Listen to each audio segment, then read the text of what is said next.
So, we'll learn about series parallel connection, about usage of the series connection in the voltage divider. Today we will learn how to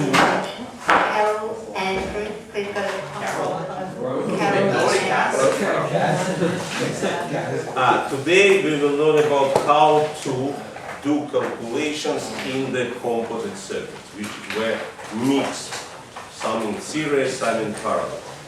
And let's consider the steps that you should do. The steps are in your booklet. They outline step by step what you need to do to solve composite circuits. So let's consider the next step.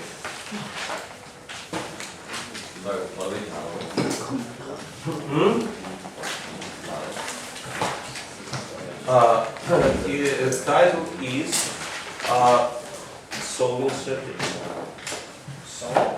Solving circuits. So let's consider the next circuit.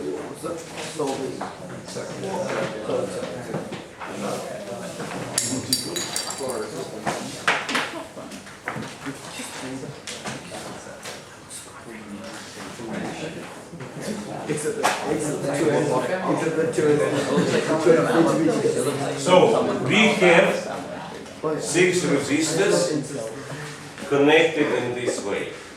Let's say whether provide voltage 50 volts, and let's say resistors are 5 ohms, 10 ohms, 15 ohms, 10 ohms, those 10 and 20 ohms. And we need to find what is the current through each resistor and what will be the voltage across each resistor. Let's give them numbers. Say number 1, 2, 3, 4, 5, and 6. And the very first step when you're dealing with the complex circuits, you need to identify where we have, which resistors have pure parallel or pure series connection. Because this one we cannot say, it's not series, not parallel, it's all mixed. And resistors number 1 and 2 connected clearly between them in parallel. Resistors 3 and 4 purely connected in series. Resistors 5 and 6 parallel. So let's find the effective resistance of each pure connection.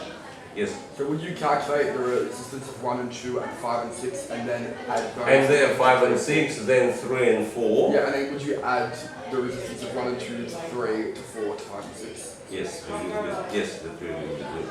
So, resistance of these two, we have 1 on R equal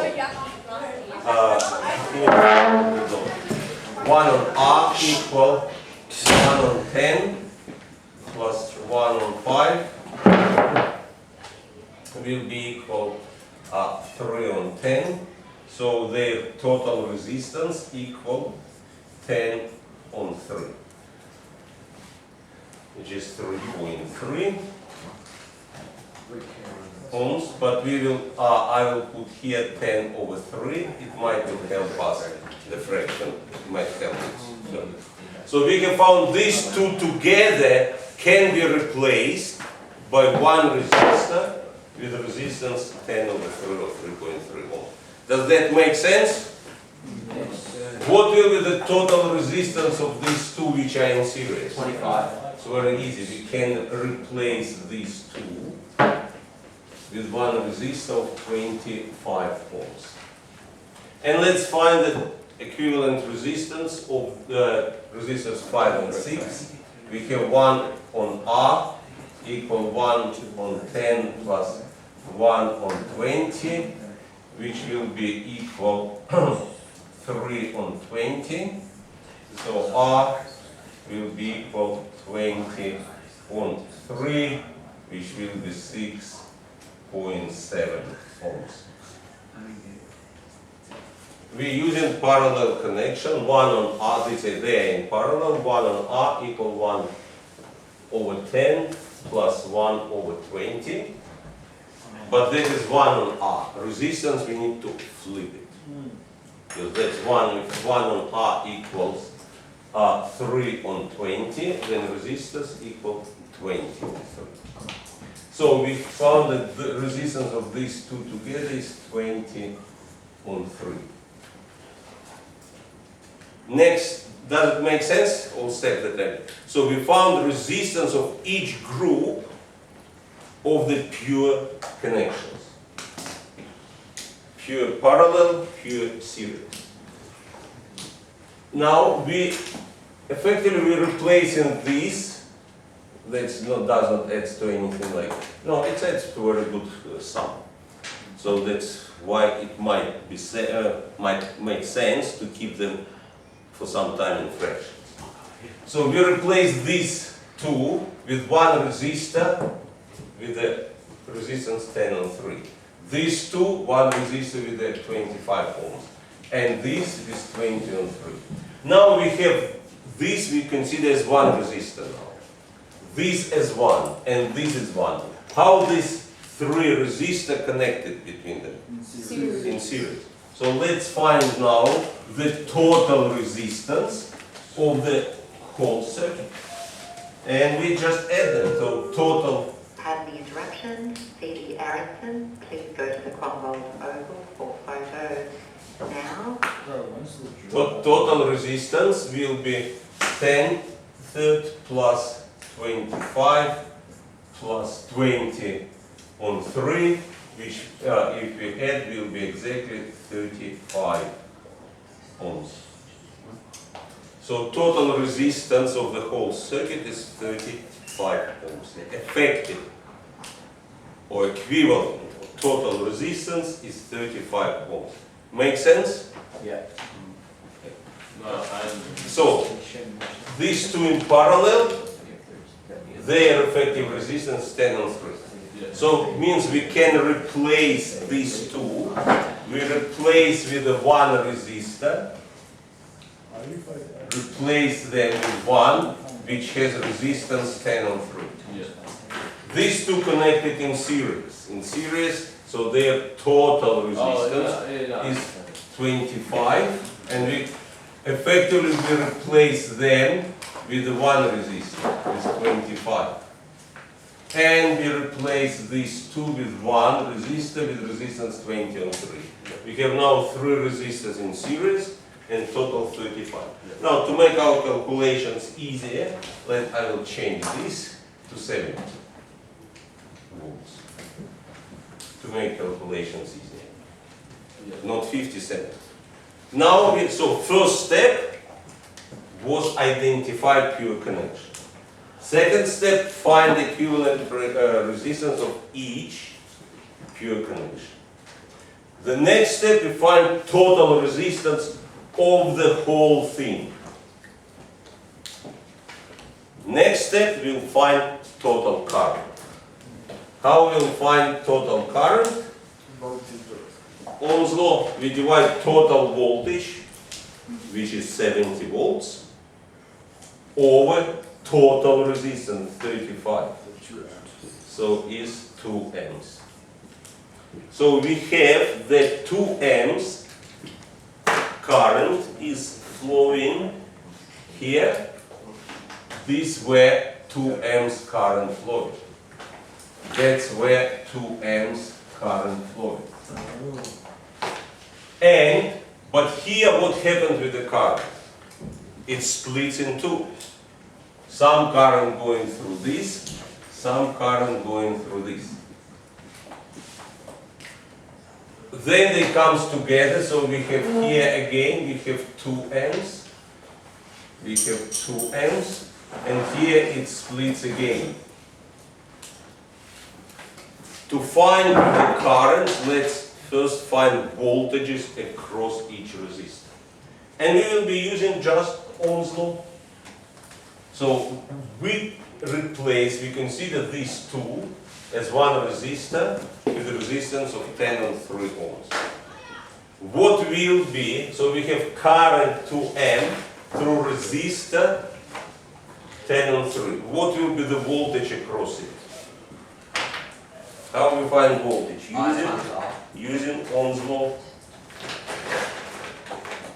We find it voltage equal current 2 times resistance 10 on 3, and the total voltage across these two together and across parallel resistors in parallel, voltage is the same, so that will be 6.7 volts. So we have voltage across each of those is 6.7 volts. Make sense? Using Ohm's law. What will be the voltage across resistor number 3? We're using current times resistance. We have this one, we have voltage 3, this voltage across 1 and 2, voltage across 3, we have current 2, resistance of this is 15 ohms, so we have 30 volts. So we have resistance across this is 30 volts. What will be voltage across resistor number 4? Using Ohm's law, 2 times 10 equals 20 volts. So resistance here is 20 volts. Now we can find voltage across resistors 5 and 6. And we can use the fact that the total voltages across all resistors adds up to 70 volts. So we can find voltage 5 across resistor 5 and 6, and it will be the same voltage across each of them because they are in parallel. And we can find doing 70 total voltage minus voltage here minus 6.7 minus voltages across this minus 15. Why is voltage 3 written as 2 times 13? Why 13, 15? Oh, I don't know, thank you, I don't know why I write. I probably was thinking about 30 already. 2 times 15, yeah, and it's equal 30, yeah. Just sometimes could be hand going ahead of the brain, yes. Well, sorry, would the voltage across resistor 1 and resistor 2 be the same? Because they have different Because they are in parallel. But if they have different resistance, wouldn't that be more? That will change, make that the current will be different through them. Ah. Voltage across resistors in parallel same, but the current will split not evenly. We'll come to currents in a minute. So voltage across this we have 70 minus 50, 20 minus 16.7, we have 13.3 volts. So we have found the voltage across all resistors. We have 13.3 volts. Now we need, we already know the current through resistor number 3 and 4. It's 2 amps because total current going through there. Now how we can find current through resistor 1? Using again Ohm's law, just Ohm's law. We have that voltage across resistor 1 is 6.7 volts. So current equal current through resistor 1, 6.7 volts divided by resistance by 10 equal to 0.67 amps. So current through resistor 2, how we can find current through resistor 2? What will be the easiest way? Can do same thing? You could do 2 minus 0.6. Yes, because total current 2. Here it splits. 0.67 went through this. So what's left for this? 2 minus 0.67 equals 1.33 amps. Wait, how come you're doing minus? Because total current 2.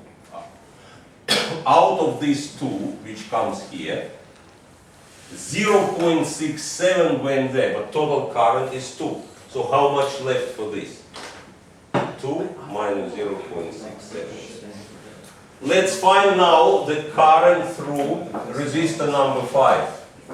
We have voltage across it 13.3, and we divide by its resistance 10. We have 1.33 amps. So what will be current through resistor 6? Total 2.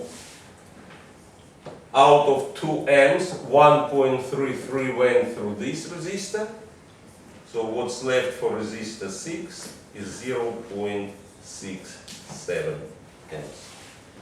So we have found the current and voltage, current through each resistor, and voltage across each of them. I will say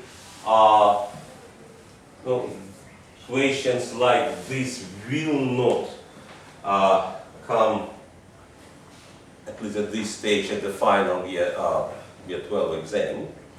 Before they could, now they will not be something like that, but if questions like that when they were on the final exam, this question will be probably worth 6 marks or something like that. And there will be like sort of this type of questions probably the hardest that it can be.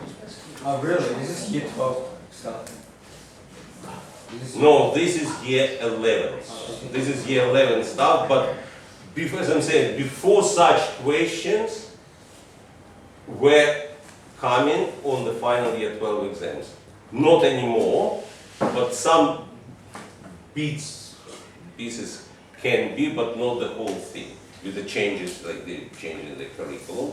So this type of question you will not get it on the final exam. In year 12. In year 12. Before you could, now no. But that's pure, it's year 11 stuff. Okay, that's how we solve circuits.